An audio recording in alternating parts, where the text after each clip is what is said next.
And we are back with the fourth segment of the GSMC Basketball Podcast presented by the GSMC Sports Network. And in this fourth segment, we're going to be doing a quick recap of all of the games that went down yesterday in the NBA. And I got a lot of teams wrong. I did predictions the other day, right? Like how I usually do in my fifth segment, and I ended up getting a lot of teams wrong in this game. It was really bad. Like my predictions were not the best, and they definitely were not the most how should I say?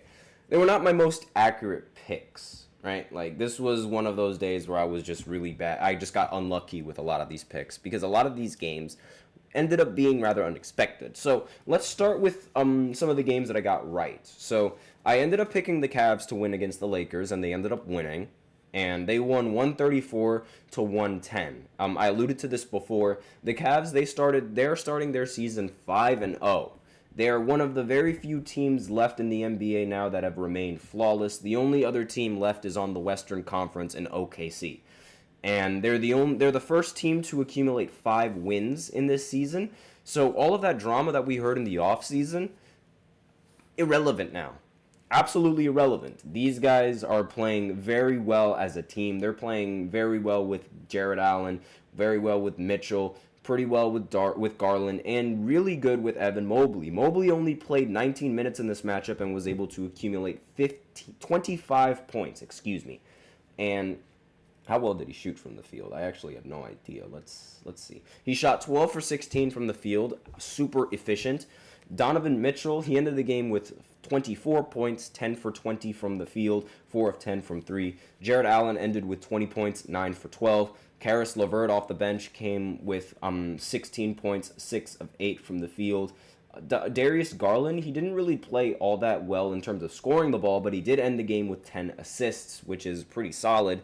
And again, 12 points, but 5 for 14 from the field. Not really ideal, but at the end of the day, a win is a win. Now, for the Lakers side, LeBron James, he ended up being the leading scorer in this matchup. 26 points, 6 rebounds, and 3 assists. Anthony Davis finally was able to stop scoring 30 points. 22 points, 13 rebounds, 2 assists, and 2 steals. They both shot pretty efficiently. LeBron went 9 for 13. Meanwhile, Anthony Davis went 9 for 17. It was really just the rest of the team that didn't follow suit. And that's expected when you take a bunch of three-pointers. They shot 6 for 28 from 3 in this game compared to the Cavs shooting 17 of 41 in this game. And shocker, Bronny scored his first basket in the NBA. Oh my God, it's a miracle. He went 1 for 2 from the field and ended with 2 points. So that was the big highlight of the game, really.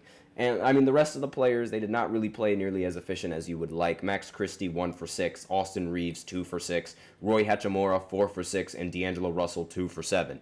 And when it's just LeBron and Anthony Davis doing most of the heavy lifting, it's not necessarily ideal. But, again, this is only the second loss for the Lakers. And I expect them to bounce back. This was a particularly rough shooting night for them. And those kinds of shooting nights happen. So I don't think it's that big of a deal. Dalton Knecht also played really well in this matchup, 6 for 12. He did shoot 2 for 7 from 3, but he ended with 18 points. So can't really complain about his performances there. But I expected the Cavs to win, similar to how I expected the Knicks to end up beating the Miami Heat. They won 116 to 107 behind Karl Anthony Towns' 44 points and 13 rebounds. Josh Hart ended with 10 points and 14 rebounds. Mikal Bridges, I keep saying Miles Bridges, good lord. He ended the game with 17 points, 3 rebounds, and 6 assists, along with 2 steals and 2 blocks.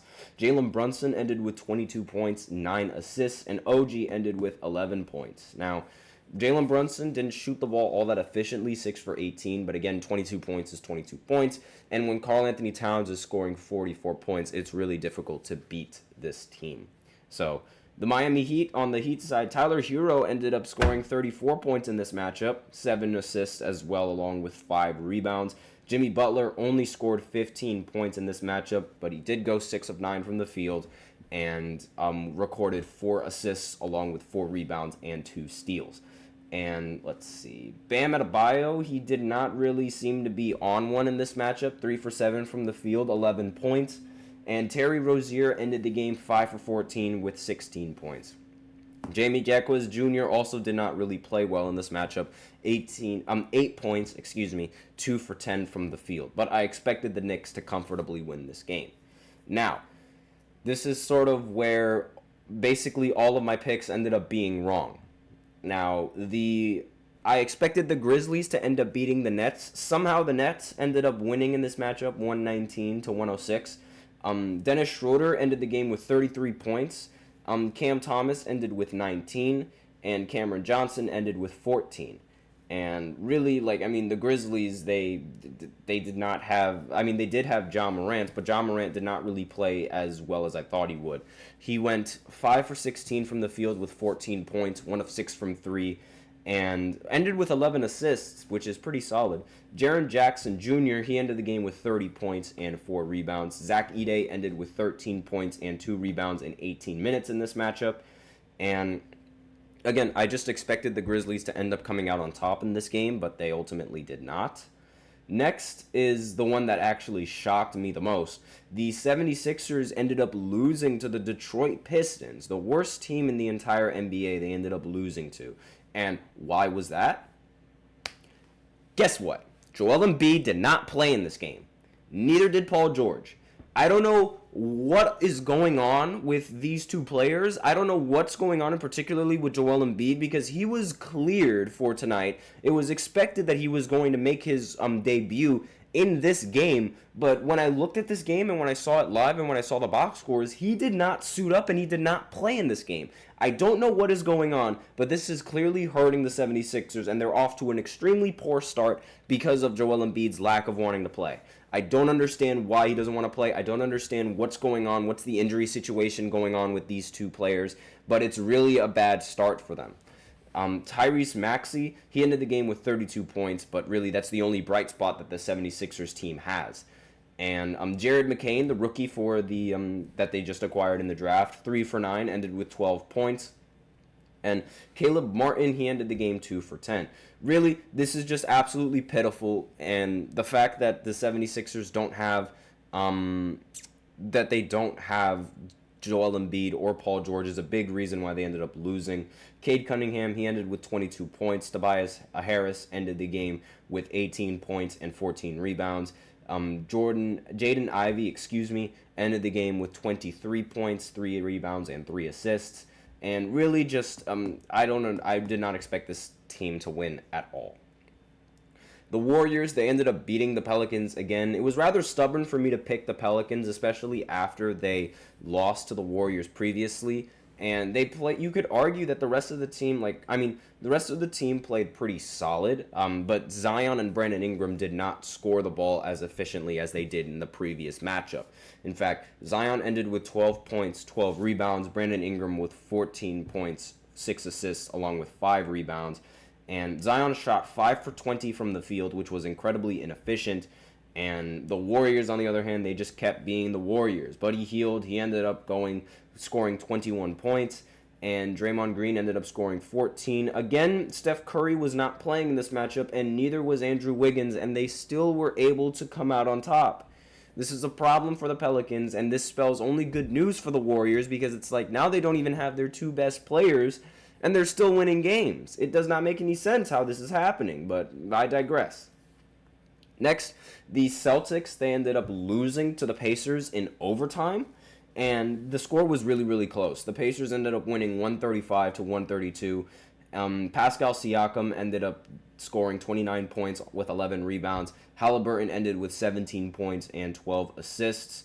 And he shot 7 of 19 from the field, 2 of 10 from 3. Not a very good, efficient game coming in from him, but those assist numbers rack up and they speak volume.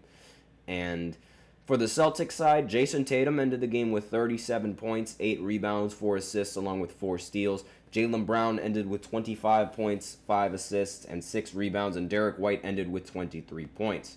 This was a very, very close game. It came down to the very end. And, of course, when it goes down into overtime, it will always come down to the very end, right? And the game was really decided once in the final few seconds when Pascal Siakam made an extremely clutch three-point shot with the help of Halliburton and took the lead 135 and 132. And then Jaylen Brown, he ended up missing the three-point shot that would have tied the game and sent it into another overtime. And that's how the game concluded. So very, very close game. They ended up the Celtics so far, they've dominated the rest of the season, and they only lost off of a buzzer beater. So that's not really bad. That's not a bad thing to lose by. I mean, again, they just made a clutch shot and you just missed a shot to tie the game. It's not the end of the world for the Celtics, but this could be the spark that the Pacers needed to ultimately propel their season forward. Next, the Hawks, they lost to the Wizards. I did not expect them to lose again to the Wizards, especially considering how the Wizards are supposed to be a mediocre team. Alexander Czar did not play well in this matchup, go figure. Ended the game going 3 for 9 from the field with 11 points. Bilal,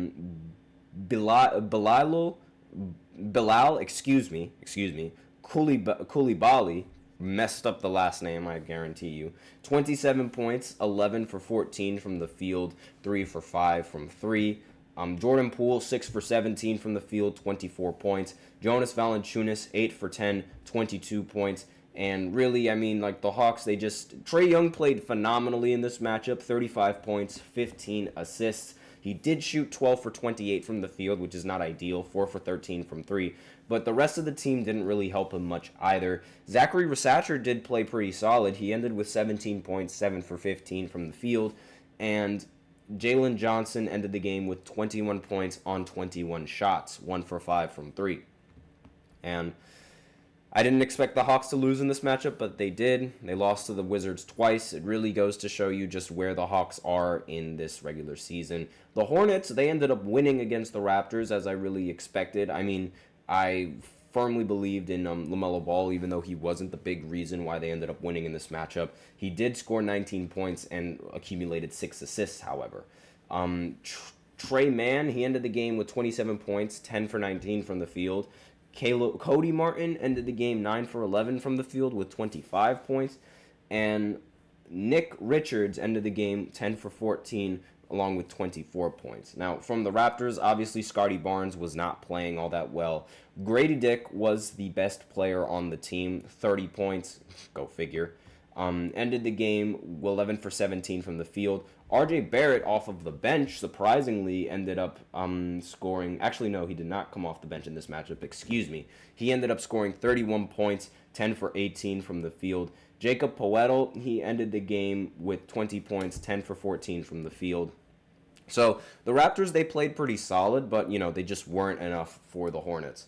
The Magic, they ended up losing to the Chicago Bulls 102-99.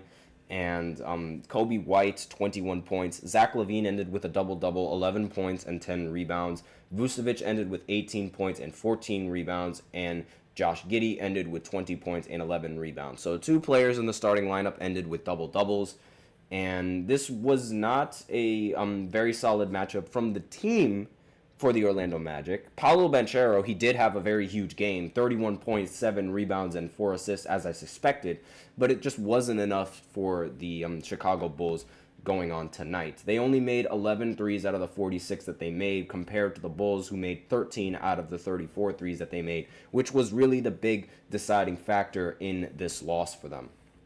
Now, I already talked about the Thunder and the Spurs game. And finally, the Blazers, they ended up beating the Clippers 106-105. And Norman Powell, he ended the game with 30 points. Harden ended the game with 19 points and 10 assists. But aside from those two, that was really the only real offense that the team had against the Portland Trailblazers in this matchup. And it really was unfortunate. I mean, DeAndre Ayton was the one that sealed the game with the score how it was, and Ivica Zubac, he missed both of the free throws that would have given them the lead, which probably would have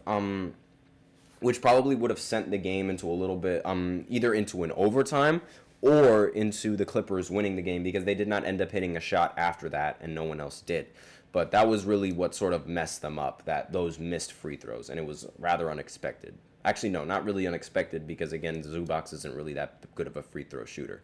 So that's all that I have on the recap for this segment, and I'm going to go into a short break and then go into a shorter segment where I talk about my predictions for the next games that are happening later tonight on Halloween. So I'll be right back after this short break. Be sure to stay tuned.